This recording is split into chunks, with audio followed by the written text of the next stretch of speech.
Halo, selamat datang di channel YouTube saya. Saya Aditya Astika, mahasiswa jurusan Teknik Mesin Universitas Udayana. Adapun tujuan saya dalam pembuatan video kali ini, yang pertama untuk memenuhi tugas mata kuliah proses produksi. Adapun tujuan saya selanjutnya untuk mengedukasi tentang casting proses. Di sini saya menggunakan referensi dari buku Handbook of Manufacturing yang ditulis oleh James G. Brala. Oke, langsung saja kita masuk ke bab yang G, yaitu investment casting atau proses lilin hilang. Proses ini menggunakan cetakan one piece yang terbuat dari bahan keramik. Bahan yang sama digunakan dalam pengecoran keramik. Langsung saja kita masuk kepada tahap-tahap investment casting. Yang pertama ada pembentukan pola lilin. Untuk investment casting, yang pertama lilin disuntikan ke dalam cetakan untuk membuat pola lilin. Lalu yang kedua, menyusun pola lilin pada saluran vertical sprue, seperti pada slide. Lalu yang ketiga, pelapisan pohon pola lilin dengan keramik slurry. Nah, pohon pola lilin tersebut dicelupkan ke dalam bubur keramik slurry. Lalu yang keempat, pemanasan dan pelelehan pohon lilin. Tujuan pemanasan dan pelelehan pohon lilin ini untuk menghilangkan lilin yang ada di dalam cetakan. Lalu yang kelima, penuangan logam cair ke dalam cetakan. Setelah cetakan jadi, logam cair lalu dimasukkan ke dalam cetakan. Lalu selanjutnya, pelepasan bagian luar cetakannya, seperti pada gambar di samping. Kita masuk ke bagian G1, yaitu ada flex method. Dalam tahap-tahapannya, yang pertama yaitu di sini terdapat sebuah mesin wax injector yang di sini menyuntikkan sebuah lilin ke dalam cetakan, ke dalam sini. Lalu setelah pola lilin mengeras, lalu pola lilin tersebut dirangkai dalam pohon yang disebut pohon atau sprue. Yang ketiga, pohon tersebut dicelupkan ke dalam bubur tahan api. Yang keempat, lalu pohon tersebut dimasukkan ke dalam labu dan dituangkan investment atau refractory yang tahan panas. Lalu yang kelima, labu dipanaskan untuk mengeluarkan pola lilin yang terdapat di dalam cetakan tersebut. Lalu yang keenam, di sini cetakan sudah siap untuk diisi logam cair. Lalu selanjutnya logam cair dimasukkan dan mengeras. Lalu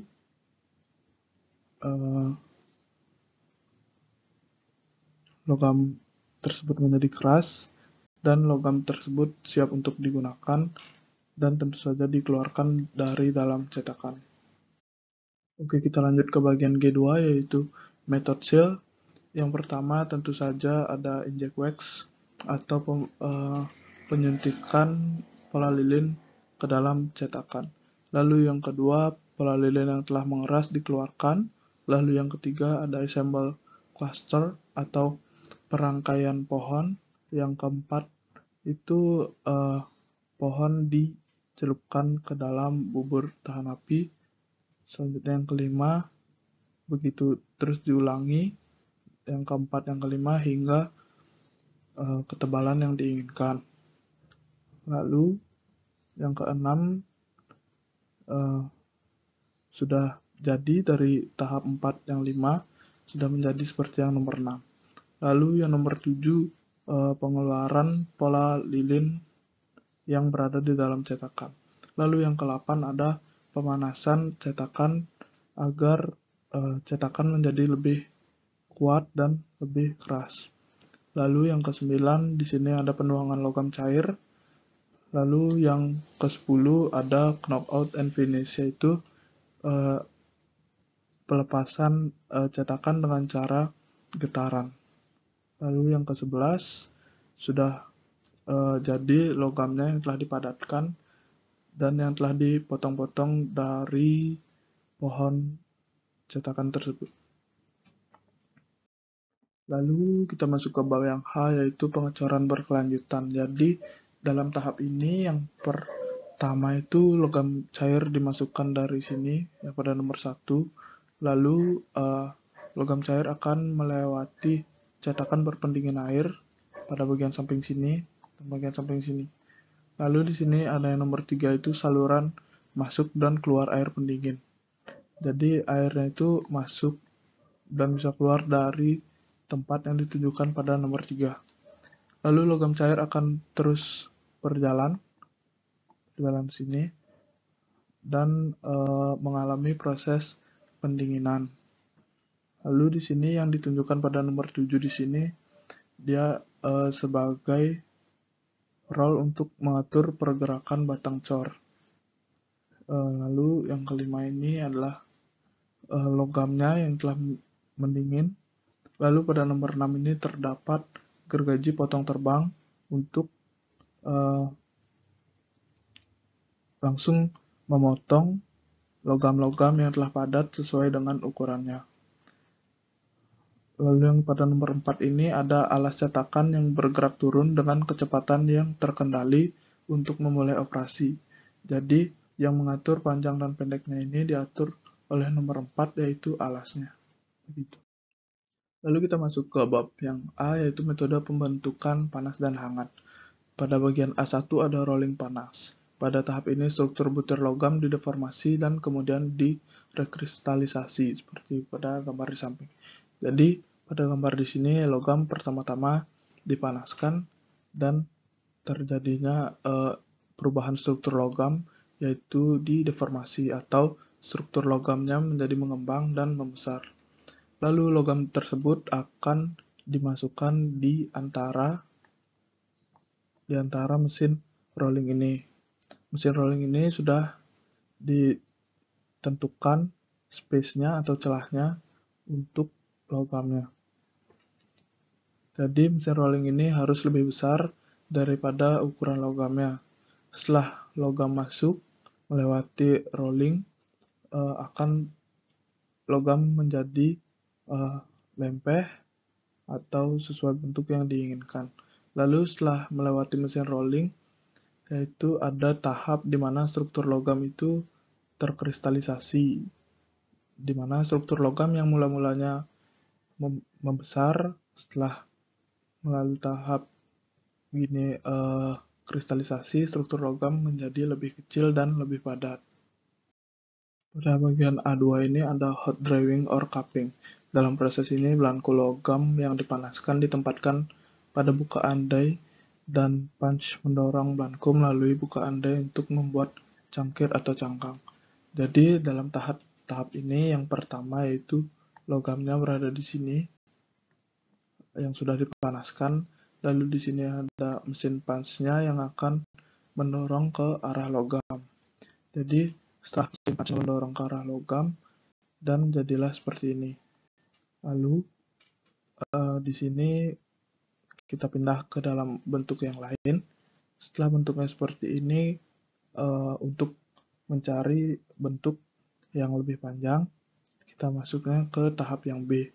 Jadi tahapnya sama seperti yang A, yaitu logam yang telah membentuk ini akan didorong dengan mesin punch sini ke bawah dan menjadilah bentuk seperti ini. Lalu pada tahapan C, semuanya di sini tahap-tahapannya itu hampir sama. Yang C itu logamnya taruh seperti ini, lalu mesin punch-nya yang lebih panjang digunakan untuk mendorong logam dan jadilah logam tersebut bentuknya seperti yang D. Oke, selanjutnya pada bagian A3 atau extrusion. Dalam proses ini, logam dipaksa melalui lubang die yang memberikan bentuk penampang yang seragam. Jadi, pertama-tama logam dimasukkan ke dalam metal billet, lalu akan didorong oleh ram, di mana hasil dorongan tersebut logam melalui lubang die yang telah ditentukan agar penampangan menjadi seragam. setelah RAM mendorong, akan keluarlah bentuk logam seperti ini, gitu. Nah, selanjutnya pada bagian A3A ada indirect extraction. Dalam variasi proses ini, RAM berlubang dan logam dipaksa mundur melalui die dan masuk ke RAM. Jadi pada tahapan ini, sebuah logam yang telah dipanaskan berada di dalam sini. Lalu di sini RAM-nya maju, bergeser ke arah logam, dan di dalam RAM tersebut sudah terdapat lubang yang akan menentukan bentuk logam. Jadi RAM tersebut akan mendorong ke arah logam cair dan secara otomatis logam cair akan mengarah ke lubang RAM di sini. Nah, terjadilah pembentukan logam sesuai dengan lubang RAM yang telah ditentukan. Kita lanjut ke A3B, yaitu Sejournet Process. Pengoperasiannya sama dengan logam lain kecuali billet baja yang akan diekstrusi dipanaskan sampai kisaran suhu rekristalisasi dan kemudian dilapisi dengan kaca air yang melumasi dan mengisolasi logam saat didorong melalui die. Yang pertama-tama di sini logam cair berada di sini, lalu ditekan oleh RAM untuk melewati lubang die, dan di sini ada pelapis kaca air di bagian sini, di tertera glass lubricant. Lalu logam cair akan masuk ke lubang die dan terbentuk sesuai dengan lubang die yang telah ditentukan. Kita lanjut ke bagian A4, yaitu ada penempaan, proses di mana logam mengalami deformasi plastis menjadi bentuk yang berguna.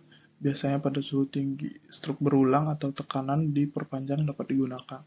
Lalu di bagiannya ada 4A, A4A, Open Die Drop Hammer Forging, atau hammer, flat die, atau smith forging. Melibatkan pukulan berulang dengan palu berwajah datar, bertenaga atau alat yang dengan bentuk sederhana. Benda kerja di sini tidak dibatasi. Ke tahap-tahapnya, yang pertama itu di sini telah ada logam, lalu di sini hammernya untuk memukul logamnya. Nah, setelah itu masuk ke tahap kedua. Setelah satu sisi logam dipukul, logam tersebut akan terus berputar dan memukul terus pada bagian logam yang ingin di forging atau ditempa. Lalu di bagian ditch ini ada penempaan juga dengan biasanya yang digunakan dengan mesin hidrolik, yaitu pertama di sini ada penekannya dan di sini logamnya. Lalu logam ditekan ke arah bawah. Yang menekan hanya bagian atas, yang di bawah ada alas mati. Lalu logam akan berbentuk menjadi lempeh seperti ini. Lalu logam akan menjadi bentuk seperti ini. Lalu untuk misalkan kita menginginkan lubang di dalamnya, di sini telah ada pendorongnya yang akan melubangi bagian tengah dari logam tersebut. Lalu lanjut ke A4B, yaitu impresi die forging atau penempaan mati tertutup atau tempat mati. Ada dua bagian die, salah satunya diikat ke ram mesin tempa dan yang lainnya ke mesin tempat tidur atau alasnya. Pukulan tekan berulang atau tekanan hidrolik atau mekanis yang berat menyebabkan logam benda kerja mengalir ke dalam rongga cetakan dan mengambil bentuknya. Jadi pada tahap pertama di sini RAM-nya sudah berisi cetakan dan bentuk yang ingin dibuat. Lalu selanjutnya RAM tersebut akan turun bagian atasnya. Lalu di bagian bawah ini tidak bergerak karena ini sebuah alasnya. Lalu di sini turun dan RAM tersebut akan menjepit logam tersebut menjadi seperti ini. Dia akan memenuhi cetakan tersebut dengan bentuk yang diinginkan. Lalu kita masuk ke bagian A4B1, yaitu drop forging. Adalah cetakan die forging menggunakan drop hammer. Drop hammer adalah mesin yang menggunakan gravitasi udara atau tekanan uap untuk membuat pukulan berulang terhadap benda kerja. Dengan hammer drop gravitasi, ram yang sangat berat diangkat di atas cetakan tempat dan kemudian dilepaskan. Jadi drop hammer ini akan diangkat lalu dilepaskan. Lalu yang A4B2 ada tempat presisi, adalah variasi tempat cetakan-cetakan dengan proses penempaan yang dikontrol ketat, lebih ekstensif, ukuran belangko yang dikontrol secara akurat, dan cetakan yang dirancang dengan cermat, sehingga tempat yang dihasilkan mendekati bentuk jaring yang diperlukan. Proses ini sangat mengurangi jumlah pemesinan pasca penempaan yang diperlukan. Lalu pada A4B3 ada flashless forging atau dicirikan oleh tidak adanya logam berlebih atau flash yang menghasilkan scrap, yang juga tidak terlepas di antara bagian die dalam penempaan die tertutup. Jadi pada gambar di samping ini mengilustrasikan flashless forging, yaitu pertama benda kerja yang telah ditunjukkan di sini di dalam cetakan, lalu akan dipunch ke bawah. Nah, ini dengan memberikan gaya tekan, lalu logam akan membentuk cetakan dengan penuh. Jadi dalam flashless forging ini maka dikatakan menjadi tidak ada logam yang berlebih karena tidak ada ruang untuk flash. Nah, seperti itu. Jadi itulah dia keunggulan flashless forging. Tidak ada flash yang menghasilkan scrap. Oke, kita lanjut ke bagian A4C, yaitu tekan penempaan. Berbeda dari penempaan jatuh, bahwa tindakan penempaan hasil dari tindakan meremas lambat daripada dampak seperti palu. Tindakan meremas ini menghasilkan deformasi yang lebih seragam di seluruh benda kerja, menghasilkan akurasi dimensi yang lebih besar dan lebih sedikit kebutuhan untuk draft dinding samping. Jadi dalam proses ini sudah terdapat upper die dan lower die, itu cetakan matinya. Lalu di sini sudah terdapat logam yang akan ditempa. Lalu ram tersebut akan turun menjepit logam atau menempa logam tersebut, dan logam tersebut akan mengeras dan bentuknya akan seperti yang diinginkan. Lalu di A4D ada offset forging, operasi yang meningkatkan diameter benda kerja sambil memperpendek panjangnya. Ini adalah bagian bahan panas yang setara dengan pos dingin. Bahan benda kerja biasanya dalam bentuk batangan di mana kepala atau bagian berdiameter lebih besar lainnya diproduksi oleh proses tersebut.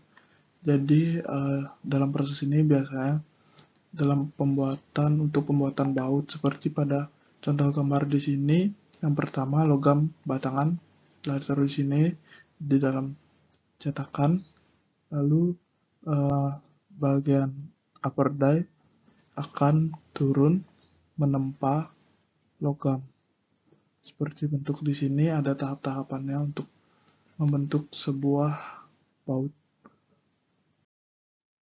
Oke, lanjut ke A4E ada roll forging, melibatkan penempatan stok batang yang dipanaskan di antara dua roll bertenaga silinder atau semi-silinder yang memiliki rongga berbentuk di permukaannya.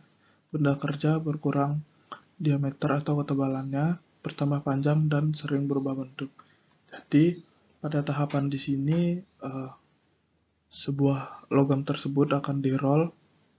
Logam tersebut akan dimasukkan ke dalam bagian roll, di mana roll di sini tidak bulat sempurna.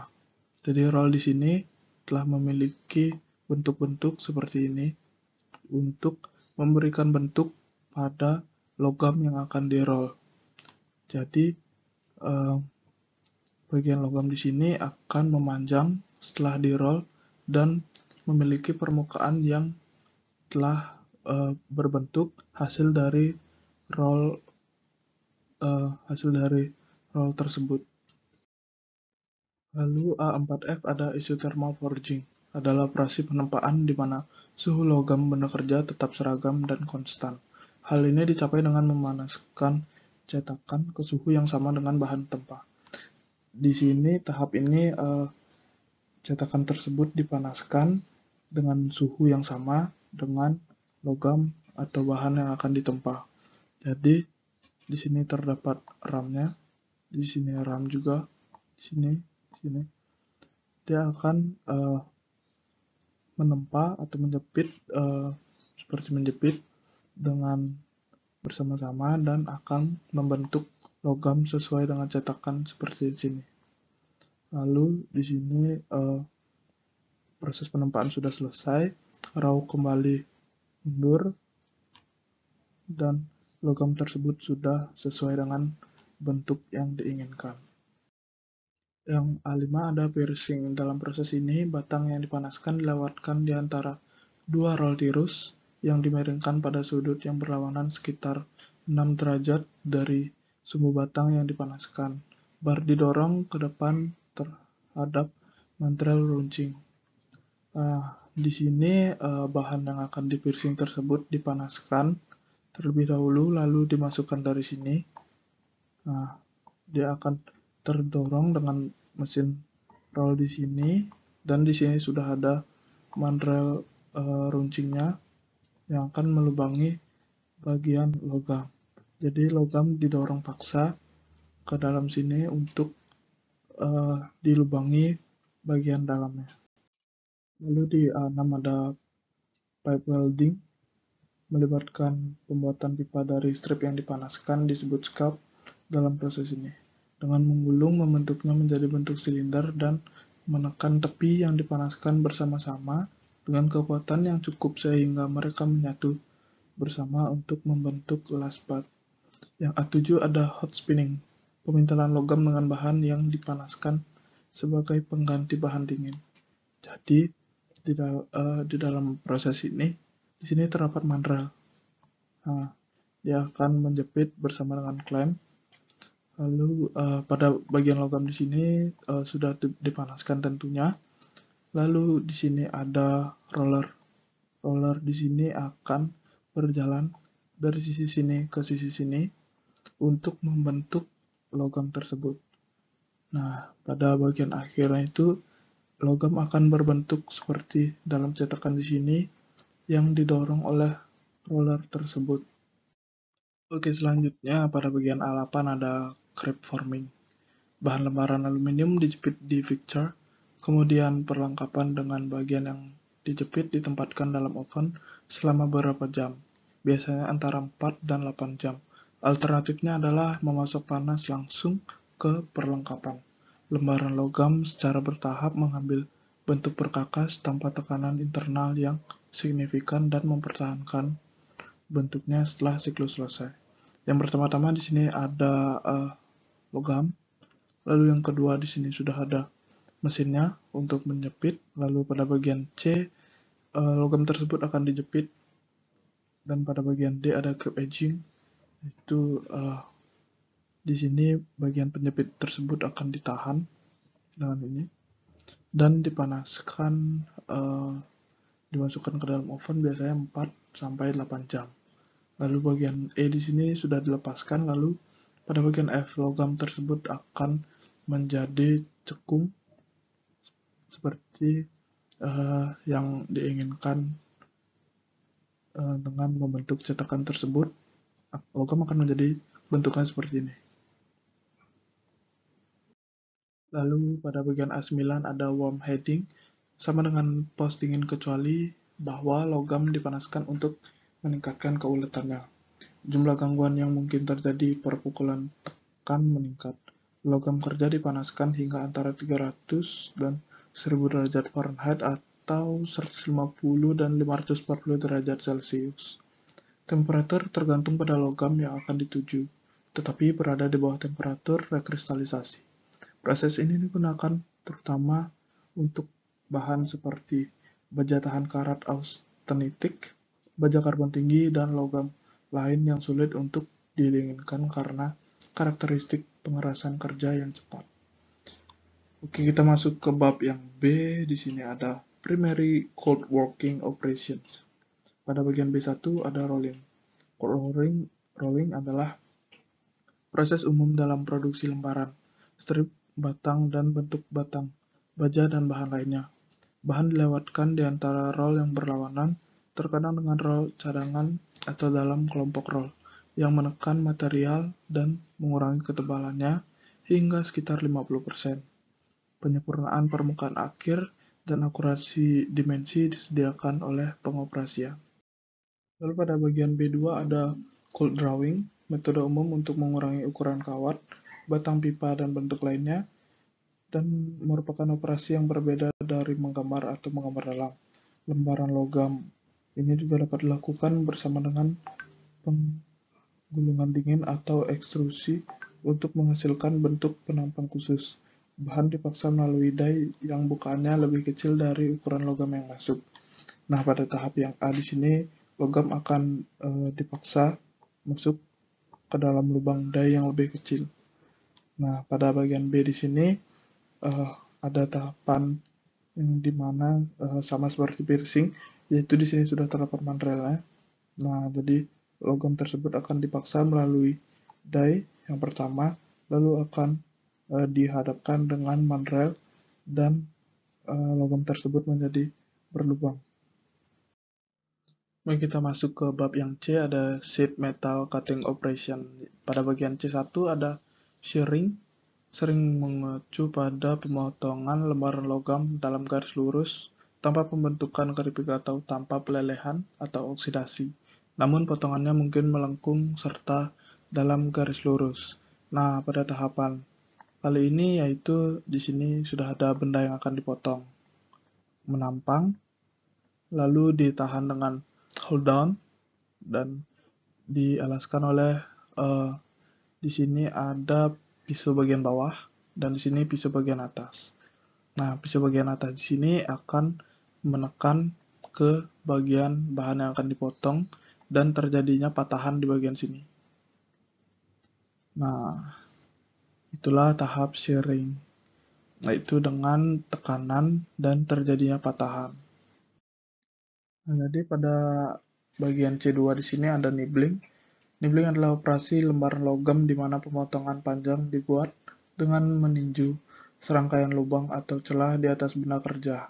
Menggigit tekan biasanya beroperasi pada 300 hingga 900 pukulan per menit. Pendekatan ini memungkinkan pemotongan kompleks dilakukan, termasuk blanking dengan perkakas standar sederhana. Metode ini bekerja paling baik bila dikendalikan dengan mesin meninju turret CNC, tetapi juga dapat dikontrol secara manual dan dengan peralatan otomatis yang kurang canggih. Lalu pada bagian C3 ada slitting, adalah operasi geser yang membagi lembaran atau lembaran logam melingkar menjadi lebar yang lebih sempit. Jadi pada bagian di sini sudah ada lembaran yang akan melalui mesin pemotongan. Di sini terdapat space, di sini space-nya. Lalu di sini ada circular sliter knife atau pisaunya. Nah, jadi logam tersebut yang akan dipotong akan berjalan melewati dengan pisau yang berputar. Jadi di sini pisau yang berputar akan membagi-bagi logam menjadi ukuran yang telah ditentukan. Lalu di C4 ada blanking, adalah operasi press walking yang digunakan dalam operasi suku cadang dari lembaran logam. Dalam operasi, benda kerja datar dengan ukuran dan bentuk yang diinginkan dipotong sepenuhnya di sekitar pinggiran dalam satu pukulan tekanan dengan set punch dan die. Penampang punch dan bukaan die cocok dengan bentuk blank yang diinginkan dan ukurannya hanya berbeda sejauh jarak bebas di antara keduanya. Jadi di dalam proses ini Di sini sudah ada benang yang akan dipotong. Lalu di sini ada mesin punch yang akan memberikan pukulan dan hentakan yang cukup kuat dan akan memotong bagian di sini sesuai dengan ukuran die-nya di sini. Lalu bagian potongan akan jatuh ke bawah dan menghasilkan potongan yang diinginkan. Nah, lalu di C5 ada punching, operasi kerja tekan yang digunakan untuk menghasilkan lubang pada bahan lembaran. Operasi ini merupakan variasi dari blanking, identik dalam hal potongan terpisah atau potongan jika beberapa lubang dilubangi dalam satu langkah tekan, dicukur dari potongan lain dan dalam satu langkah tekan dengan pukulan dan set mati. Lalu di C6 ada trimming, atau operasi stamping yang digunakan untuk menghilangkan material yang tidak diinginkan yang terjadi sebagai akibat dari beberapa proses lain seperti casting, forging, forming, atau deep drawing. Pengoperasiannya mirip dengan blanking kecuali bahwa benda kerja adalah bagian setengah. Nah, pada tahapan ini, sebuah benda kerja yang telah jadi ditaruh di sini. Lalu, benda kerja tersebut yang tidak diinginkan akan dipotong pada bagian di sini dengan cara penekanan di sini penekanan dari bawah menuju ke atas. Jadi, benda tersebut akan terpotong di sini dan menghasilkan scrap. Lalu pada bagian C7 ada saving. Operasi sekunder yang dilakukan pada benda kerja lembaran logam setelah pengosongan atau penusukan, tujuannya adalah untuk memperhalus tepian atau dimensi belangko. Prosesnya mirip dengan blanking kecuali bahwa kecocokan antara punch dan die sangat dekat. Lalu pada bagian C8 ada launching, operasi lembaran logam yang membuat celah atau potongan yang tidak cukup panjang untuk menghasilkan bagian yang terpisah. Tidak ada scrap yang dihasilkan karena potongan tidak memanjang dari ujung ke ujung. Tujuannya biasanya adalah untuk memfasilitasi operasi pembentukan berikutnya pada benda kerja dan membiarkan material mengalir lebih mudah. Seperti pada bagian samping ini, line sheet tersebut akan dipotong dan menjadi seperti pada gambar yang akan menekuk seperti ini. Lalu di sini terdapat juga line sheet. Nah, oke, pada bagian C9 di sini adalah fine blanking. Metode ini untuk menghasilkan tepi yang halus dan fitur lain yang ditingkatkan pada bagian logam yang dicap. Ini melibatkan pengosongan dan pembentukan. Nah, dalam tahap-tahapannya, bahan dimasukkan ke dalam cetakan, di sini bahannya sudah dimasukkan ke dalam cetakan. RAM mengangkat meja, set die, dan material ke permukaan die. Nah, nanti di sini punch akan mengangkat mejanya, set die, dan material ke permukaan die-nya. Lalu pada tahapan ketiga, ada alat ditutup dan fairing tertanam dalam material. Counter punch menjepit material pada permukaan blanking punch di dalam pinggiran geser. Nah, lalu alat tersebut akan ditutup seperti pada nomor 3 ini. Tekanan cincin V dan tekanan balik dipertahankan konstan saat pukulan bergerak ke atas, menggeser bagian ke dalam cetakan dan slap bagian dalam dari pukulan. Pada posisi pusat mati atas, semua tekanan dimatikan. Nah, seperti pada gambar yang nomor 4. Lalu yang kelima adalah RAM ditarik kembali dan dadu terbuka. RAM ditarik kembali di sini dan dadu tersebut kembali terbuka. Lalu yang keenam adalah elemen fairing bergerak ke atas, melepaskan pukulan dari bahan kerangka dan mendorong siput bagian dalam keluar dari pukulan. Umpan materi pun dimulai. Seperti pada nomor 6 sini. Nomor 7, tekanan balik diterapkan kembali, melepaskan bagian dari cetakan.